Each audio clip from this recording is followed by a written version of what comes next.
আসসালামু আলাইকুম ওয়া রাহমাতুল্লাহি ওয়া বারাকাতুহু। সম্মানিত দিনী ভাই বোনেরা, আপনারা কেমন আছেন? দেশ ও দেশের বাহিরে থেকে যারা আমার ভিডিওটি দেখেন, আপনাদের সকলকে অসংখ্য ধন্যবাদ।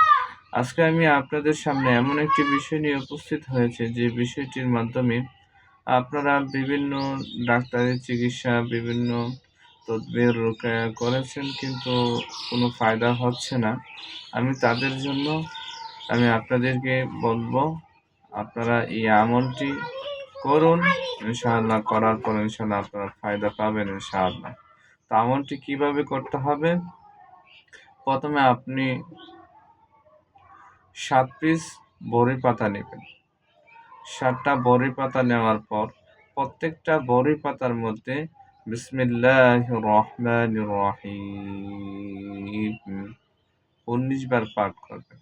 করার পর একটা বড়ি পাতার মধ্যে ফু দিবেন। তারপরে আরেকটা বড়ি পাতা নেবেন।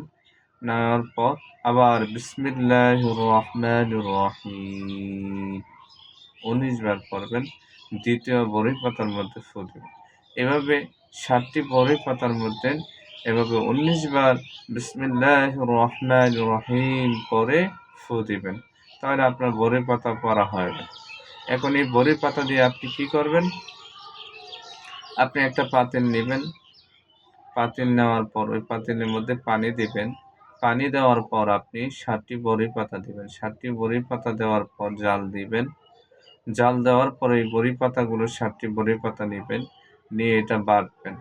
বাটার পর বেটে যে রসগুলো হবে, ওই রসগুলো একটা বালতির মধ্যে দিয়ে দিবেন। গরম পানি, ফুটানো পানিটা বালতির মধ্যে রেখে দিবেন। তারপর আপনি কি করবেন? এই পানি দিয়ে আপনি গোসল করবেন 21 থেকে 41 দিন। 21 দিন তো 41 দিন আপনি কি করবেন? এভাবে প্রতিদিন একাধারে এভাবে গোসল করবেন।